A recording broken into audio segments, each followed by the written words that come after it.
Well, folks, welcome back to CrossPolitic. I have a special guest with us today. I have Shane Windmeyer here with us. He is a best-selling author. You are also executive director of Campus Pride, and you're based in D.C. Is that correct, Shane? Actually, no. We're based in Charlotte, North Carolina, in the South. Oh, wow! What got you guys started in North Carolina? Well, I actually grew up in the Midwest, and I went to school in the Midwest, and my first job was here in Charlotte working at a university. And I am the founder of the organization, along with a couple other of my colleagues. And, you know, there's a lot of work that's necessary in places outside Washington, D.C. and New York and L.A. And so imagine that. I know. And as you know, Charlotte's a great city, and there's been a lot of, stuff happening here in North Carolina lately as well, too. Oh yeah, you're busy down there, huh? I'm actually a pastor of a church here in Moscow, Shane, and but I went to seminary actually in Greenville, South Carolina. So I spent a little bit of time down in that area. Right. Yeah. Well, it's good to be here this morning with you all. Thank you. Well, thank you for joining us. So real quick, just tell us a little bit about Campus Pride. What's y'all's purpose? What are you guys doing? Et cetera. That'd be great.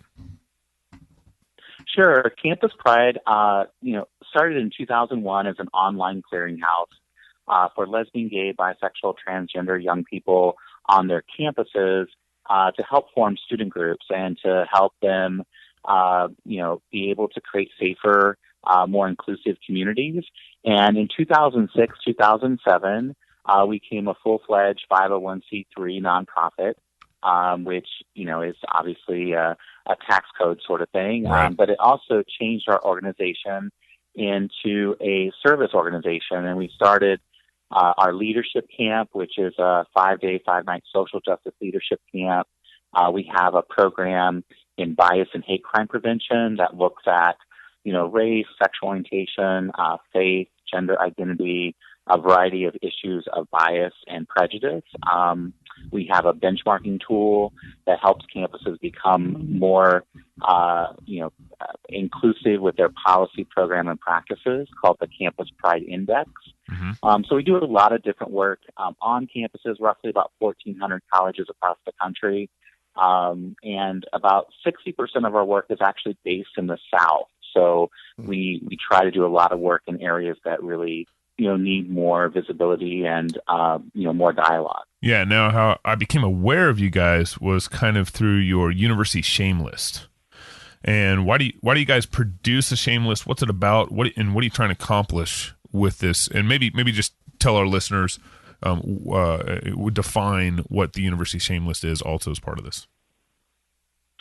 Yeah, so this is the first year we've done a list that highlights the absolute worst campuses for LGBT students, and we called it the shame list. Let me start by saying that Campus Pride, for a number of years now, has been the go-to resource when it comes to finding LGBT-friendly colleges. And so every year in August, we would release like a top 25 or a top 50 list of LGBT-friendly colleges, and they were available in August typically. And it was this year that we decided that because of Title IX and the changes that we've seen on college campuses related to policies, specifically impacting LGBT young people, that we were going to create this shame list. And as somebody who considers themselves, to be a person of faith, a Christian, I felt it was important that we highlight campuses where, because of the campus's religious views, someone can't be LGBT, or they can be discriminated against if they are LGBT, or worst case scenario, the campus has applied for a government, sanctioned right through Title IX to discriminate against a young person who might be gay or transgender. And so This list was meant to bring attention to those campuses because oftentimes, I would say 90% of the times, the students even on those campuses didn't know that the campus had applied for a Title IX exemption.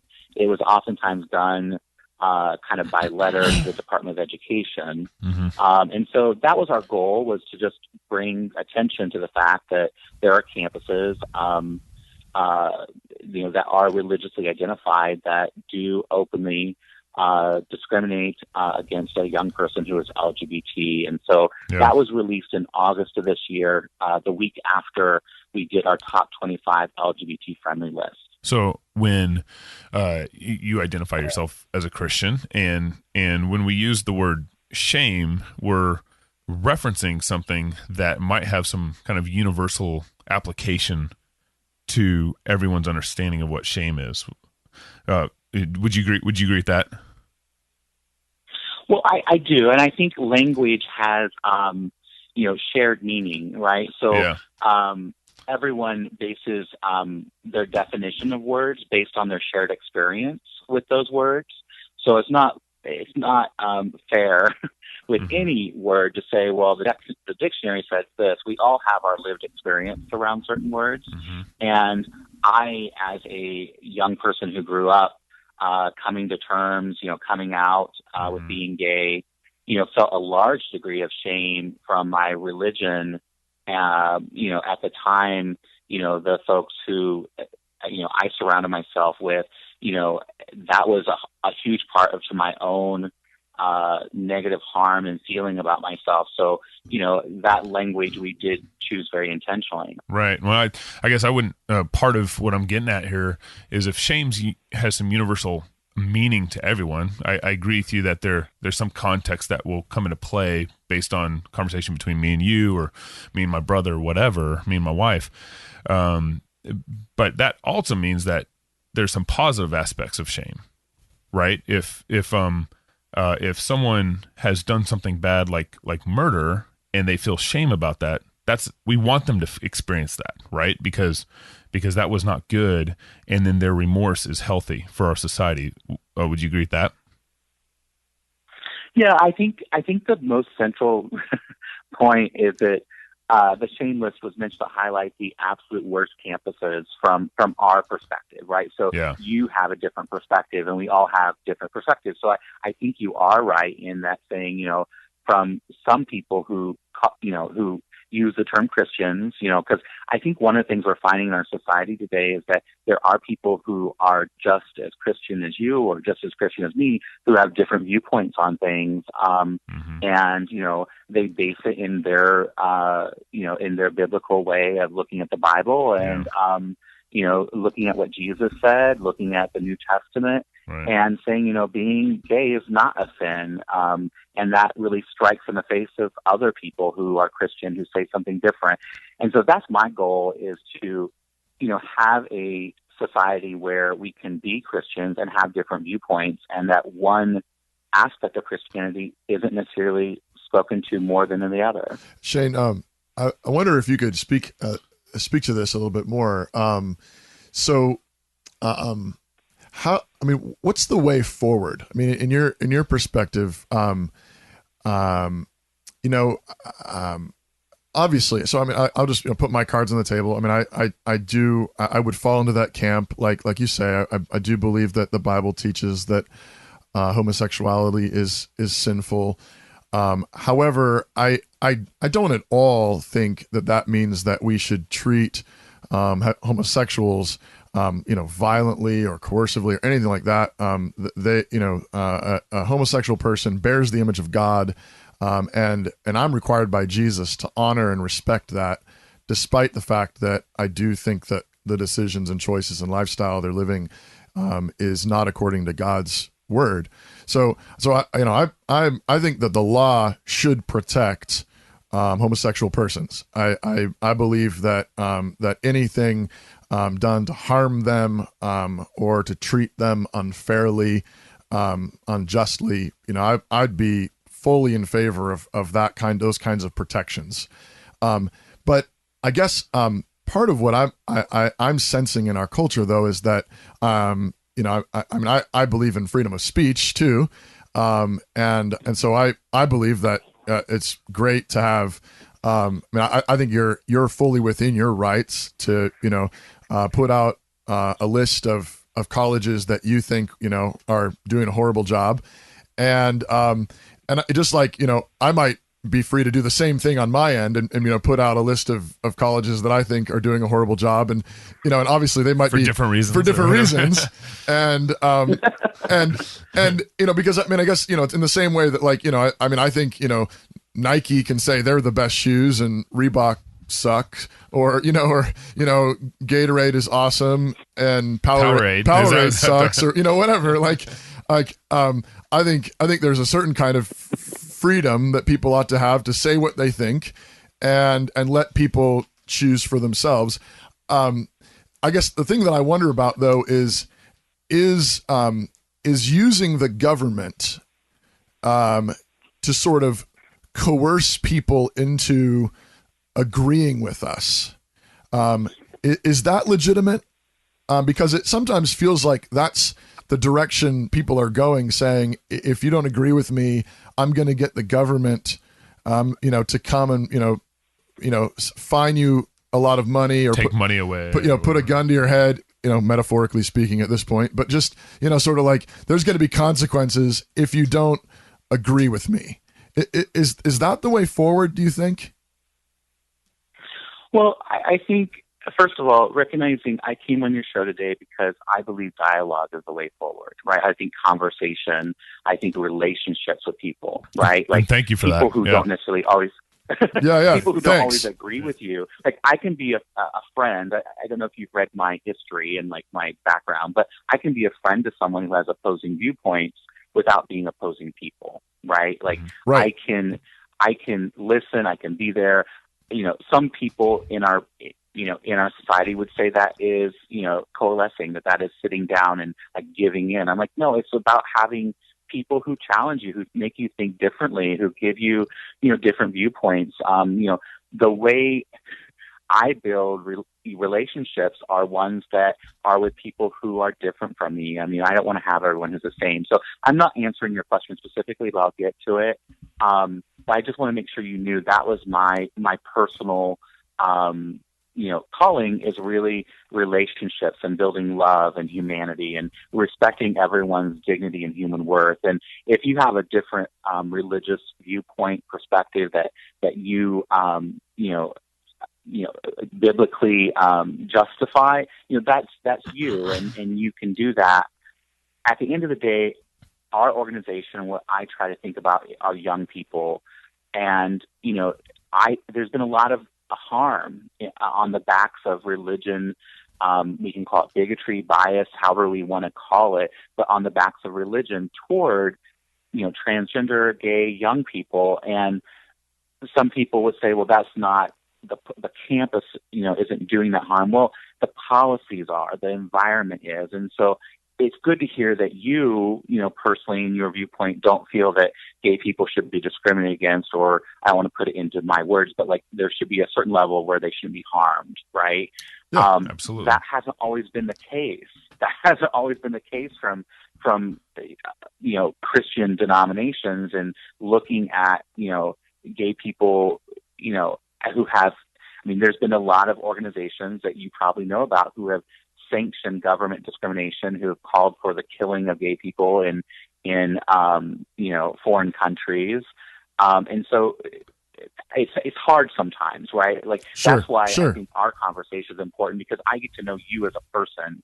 I don't get to know you as the label that has been called an anti-LGBT Christian bigot, or whatever language we want to use. Yeah, but I don't think government's always the answer. Getting back to your question, yeah. I don't think government's always the answer, but government can be a balancer when there's not anyone who is paying attention, or who is not recognizing the unfair, unjust treatment of a group of people in society. I think that, again, being somebody who's very compelled to build relationships, I hear a lot of different arguments, and I listen, and then I try to make my own decisions. The shame list, this was our first year of doing it, and we produced a top 25 list for about 9 years now. And so it took us 9 years to say, you know what, we want to come up with the absolute worst campuses, right? And the reason for that is we thought by highlighting the positive work that campuses were doing for LGBT students, that it would help reach more and more campuses. And it has in the middle. So like there's campuses that are public and private institutions, especially in the Midwest and the South, that are doing wonderful stuff, right? And the problem is that students are still, for whatever reason, they have their own personal religious reasons for going to campuses that, are sanctioning discrimination. George Fox University, had a very public incident with a trans student. Let me interrupt there real quick. When we talk about discrimination, in some sense, discrimination's unavoidable at some level. Meaning that we discriminate. I went to college, and there's kids who got suspended for cheating on their test scores or cheating on their, there's always some sort of discrimination going on. Now, I also want to maybe preface this pushback with also saying that I think the government has been usually the biggest problem in discrimination with Jim Crow laws, all these laws in the past. The government's been one of the biggest problems with discrimination. They've legislated it now, but there's a difference between there should be a way of thinking about this that kind of gets at the fundamental issue going on here. For example, we talk a lot about inclusion. Well, at what point do we stop including people? I know at this point we're beginning to stop including Christians now in the dialogue. We have, you're in North Carolina. And we should point out, so Shane, you're an exception. We're really grateful to have this conversation with you, but there are some people that wouldn't even talk to us. Yeah, absolutely. Because we're not welcome to be part of the conversation anymore. Because we didn't get on the bandwagon. I couldn't get hired at university campuses right now. Let's just put it that way. So I'm being discriminated against. Right. But let me also flesh this out further. You're in North Carolina, where you guys are against HB2 in North Carolina. But we also have some of our friends in Oregon, the sweet cake bakers, where they've been fined for disagreeing with the government. Right? They've been fined for disagreeing, for not wanting to serve people some cupcakes. But in North Carolina, you have several universities in the last couple months who decided to pull their services out from playing universities in North Carolina. So discrimination happens. It's just what's accepted kind of discrimination given our current culture. Does that pushback make sense, Shane? Well, I think it's about society, and what we've decided is the norms to humanity and treating people with dignity and respect, right? Like, if my husband and I go to a cake shop, right, which I can't recall the exact details of what the Oregon sweet cake, I think it's about selling a cake or cupcakes or something. Yeah. And, in Oregon, there are laws that say if you're going to have a business, right, that you have to serve customers, right? And there was a certain point at which we decided, which you are well aware of, that, serving people of color, you had to serve all customers. It wasn't just about a certain customer. So I think that is something that, we're here today to talk about college campuses, which I think are different than, private businesses, in my opinion. Even private colleges. Higher education should be a place to go where you hear different viewpoints, where you can prepare yourself for a society that is diverse, right? And so by just having all people like you, that's why I didn't go to a private school, to be honest, but at the same time, there are people who want to go to a private school. So I hear what you're saying. I acknowledge that what you're saying. I have... Would you acknowledge that I couldn't? Would you acknowledge that I couldn't get hired as a professor in philosophy at University of North Carolina right now? I just want some affirmation, Shane. I would acknowledge I couldn't get hired at, the colleges on the shame list, right? So like, right. But that's right? that's the point. Is there's a free free exchange in who they want to hire or not. University of North Carolina would not hire me because of actual bias in their policies. Well, I don't know who you are, your background, or your professional expertise. I think that there are public institutions that have hired people with diverse, different ideological ideas. I think what it comes down to, though, is for an LGBT, especially a trans person of color, a trans young person, like there is real direct systemic harm there that has been there for a gay young person to be out. Like we don't have any employment protections in this country for LGBT young people federally, right? Like LGBT people in general. Like there's no employment protection. So you can be fired from your job federally and in half of the states in the country simply for being gay, right? There are protections, at least government, who says that they'll be upheld, but there are protections for people based on their religious faith and values, right? So I mean, if we had an even playing field, I would be able to buy into your argument a little bit better. But I mean, that's just us talking right now. I mean, the shame list, though, just to be clear, the shame list was about identifying these campuses so people know. I'm not saying they don't have the right to do it. I'm just saying people have the right to know this information. Yeah, and that's a fair clarification, and we don't want to unfairly describe what your shame list is. So I think that's a fair. Well, some people have argued that I'm like trying to say they can't do it or they shouldn't do it. Well, I personally believe that they shouldn't do it, but I'm not going to put those personal beliefs on the backs of these private institutions that, this is what they say their values are. But so your goal of but your goal of the shameless is definitely to try to get federal funding out of their pockets because you don't like their personal policies. So I mean, that's the whole point of the shameless is to highlight that dilemma. Yeah, I would support the conversation that's going on in California right now around, state monies of the California system. Should those state monies be used that are public tax dollars to fund campuses where a student that, is LGBT wouldn't be able to go, right? Wouldn't be able to have access to. Those are public money. So I do, think a conversation. I do think that, federally we should question public taxpayer dollars going to places where not everyone can attend. So would you support a state like Idaho? Would you support a state like Idaho, who's a little more conservative, making sure federal funding doesn't go towards colleges that are maybe pro-LGBT? Well, here's the thing. So public money, right? Public monies are meant for the public good. So pro-LGBT doesn't mean that they're anti something else, right? Like everyone should be able to go to a public institution or a private institution that receives public money, which is the big problem here is why are private institutions that by definition are private institutions, whether they be religious or non-religious, receiving public tax dollars? Yeah, I actually agree with you on that point. Yeah. That's where my libertarianness kicks in. But in terms of philosophy and how we're defining where public tax dollars should go, is we're highly discriminatory. And what we're highly discriminatory based on the direction the wind is blowing, meaning that a lot of the definitions that are going around, even with the LGBT community, personal pronouns and stuff like that, it's all coming on from based how I feel about how I should be defined. So you got Rachel Dolezal up in Spokane. She's just an hour and a half from us. She's a white woman, grew up a white woman, and believes, and she feels like she's a black woman. Well, when is this definition of how I feel when does it end? When does the cliff fall off? When does it stop?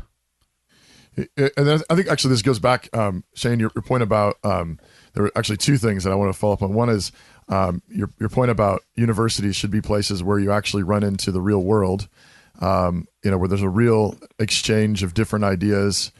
I really appreciate that, and I guess in a big way, the question though is, what is you? I think you used the phrase public good. It seems like part of what we're up against though is how do we define that public good? What's in, what's out? what about the Nazis? Do the Nazis, do they get to be part of the conversation too? What about the communists? What about racists? What about pedophiles? And I think that's part of what Gabriel's getting at is like, I fully agree that like, I think human beings should be treated justly and fairly, absolutely, and across the board, no matter what. But I think there's always sort of an implied morality behind what we mean by good. What is good, and who gets to decide, and if it's just how we feel. I really feel that this is good. Well, how are we going to deny that those deep feelings of goodness to someone, again, a white supremacist or a Nazi or a communist or a pedophile, that they feel that their deepest identities are fulfilled in these things. I mean, where is the line? It seems like we can't just go off of what I personally feel. There has to be something outside of us that helps us to make distinctions between what is good and what isn't good. Does that make sense, Shane? I think, first of all, let's acknowledge that we've always redrawn lines, right? So, like, this is a coloring book where there's defined lines, and then we color within the lines. As a society throughout history, we have looked at our imperfect humanity, right? We've looked at our imperfect government, and we've redrawn lines in order to create a more just society, a society that is inclusive of people. I would like to dismiss your Nazi pedophile comments simply because I think they are extreme. But I know that oftentimes in debates or conversations, we tend to take things to extremes, and I'm trying to look at people who ultimately give human dignity and respect to each other. I would argue someone who's a pedophile does not do that. Someone who's a Nazi does not give human dignity and respect equally to each other. Part of the challenge, I'm sorry to interrupt, just I want to throw it out there, is that like, so if you talk to somebody like 20 years ago, talk to Joe American 20 years ago, and you had said, what if there's homosexual marriage in America? 20 years ago, liberals said, "Oh, that's so extreme. That's crazy," right? I mean, Hillary Clinton and was saying she did not believe in gay marriage. Less than 20 years ago. Bill Clinton signed DOMA. Yeah, Bill Clinton signed Defense of Marriage Act. And so, like, just 20 years ago, people were saying homosexual marriage is an extreme. Don't talk crazy. I wasn't, so just listen to me, I guess. You win. We got to talk to Shane more. In all seriousness, I identify as a gay male. I have many friends who have asked and built relationships with me that have been able to learn, be able to understand at a deep level who I am, and they understand that is different from taking on a neo-Nazi ideology, right? Like, my identity is different from an ideology. They also understand, I shun even bringing this into the conversation, but the idea of pedophiles, I mean, that is really much, most pedophiles are heterosexual in their identity. So, like, it's really hard to hear that as a gay man, because that's oftentimes been one of those things that kept me in my early, adulthood going like, I can't be this. I can't, but yet, my identity was gay, and that's what leads young people to suicide and depression who are, LGBT. And for a trans young person today, it's even more difficult because there's scientific evidence that, people are born, with a sex other than just male and female. I mean, there's scientific evidence there. There's also scientific evidence around chromosomes. So we are learning about our humanity. We are also learning about, our own values. And, you have Christian values. I have my values as a Christian. I think we live in a world where a democracy, at least in the U.S., where we can share those and as a society have dialogue and conversation that 20 years from now, I want a world that is loving, that is caring, that treats people with dignity and respect. And I think that includes LGBT people. I don't know who else it includes. I can't predict that future. Yeah. Really appreciate that. Maybe last question for you, Shane. We want to respect your time and really do appreciate you coming on the show with us today. I want to end there maybe with just sort of a question for you. What does it mean for you? You say that you're a Christian, and I just want to take that at face value and just ask you, so what does it mean for you that you're a Christian, that you're a follower of Jesus? As a follower of Jesus, a Christ follower, I have learned so much about my own humanity, about my own imperfection. And every day I try in my life to live in a way that, shines light on Jesus and shines light on who I am and helps young people, particularly young people who I care about, which are not just LGBT, but homeless young people. And I try to put that into my daily practice. I think that's all of our jobs as Christians, regardless of our beliefs in who has, a moral, value. I think all human life has value and dignity. And, as a gay man, I have every right to define myself as a Christian and to believe who I am in body and soul is exactly how God made me. Shane, I appreciate that very much, and want you to know that really do appreciate you being on the show here. I know it's not maybe the funnest thing in the world to talk to people that are on a different at a different perspective and think very differently. But I really do respect that. I certainly, as someone who professes faith in Christ, I'll be praying for you. I have to be honest. I'll be praying that you change your mind, but I only pray that because I do really care for you, and I hope that one day you might find in Christ both really true, full acceptance of who God made you to be, but also deliverance from, I think, perhaps a lot of misconceptions too. And I say that with knowing that I'm one of those people too, that Jesus has loved me and loved me in my sin and my darkness and died to set me free. And I hope that maybe we can even keep in touch in some way. But really appreciate your time and thanks for your kindness and coming on the show. Thank you so much, Shane. Well, I enjoyed it, so it's not like it was anything rough for me. I mean, I've talked to people with different views on my whole life, so have me back anytime you would like, and, we're all in this together, so much love to you.